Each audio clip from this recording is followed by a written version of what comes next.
Parfois, trouver sa voie, ça prend un peu de temps. Nouvel épisode ce soir de notre série de portraits consacrée à ces heureux reconvertis.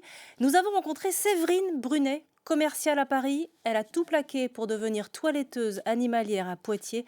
Les images sont signées Romain Bureau, le montage Jennifer Russeil. Ça, on adore. On adore. C'est l'heure de la douche pour Talia, une petite cavalier King Charles d'1 an. Qu'est-ce que tu fais? C'est un grand moment de plaisir pour le petit chien et aussi pour sa toiletteuse.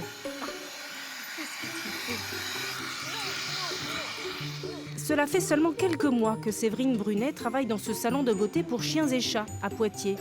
Elle a fait de sa passion de toujours pour les animaux son métier. Et les animaux, je suis tout le temps en train de leur parler, de les rassurer, de discuter avec eux. Même on me dit que je suis un peu folle des fois, mais moi, j'aime bien. Ben là, on est en train d'enlever tout ce qui est petits poils sous les coussinets. Au moins comme ça, tu vas être tranquille. Ça passe bien avec les animaux en général, même les chiens difficiles qu'on a, des fois qu'on peut avoir en salon.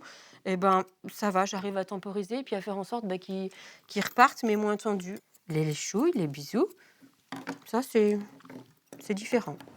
Différent de sa vie d'avant. À 40 ans passés, elle a tout plaqué pour s'installer à Poitiers. Son appartement à Paris et un poste de responsable dans un grand magasin de chaussures. Ça me manque pas du tout. C'était plus ce que je voulais. Le contact clientèle était toujours là, mais c'était différent. Après, il y a aussi une lassitude qui s'installe aussi, mais c'était plus moi. Tu feras le déménage de Jolane en chat et puis le petit York aussi, comme ça ta matinée sera bouclée. C'est Anaïs, la patronne du salon, qui l'a formée. Comme l'élève était doué, les 6 mois d'apprentissage ont rapidement débouché sur un contrat en CDI. Les animaux et elle, c'était écrit quelque part, quoi. Il y a un lien qui est là. Et puis, de son passé de commercial avec les clients, ça se passe aussi très bien. Donc, on a un vrai relationnel et animalier et humain. Et dans notre métier, c'est hyper important.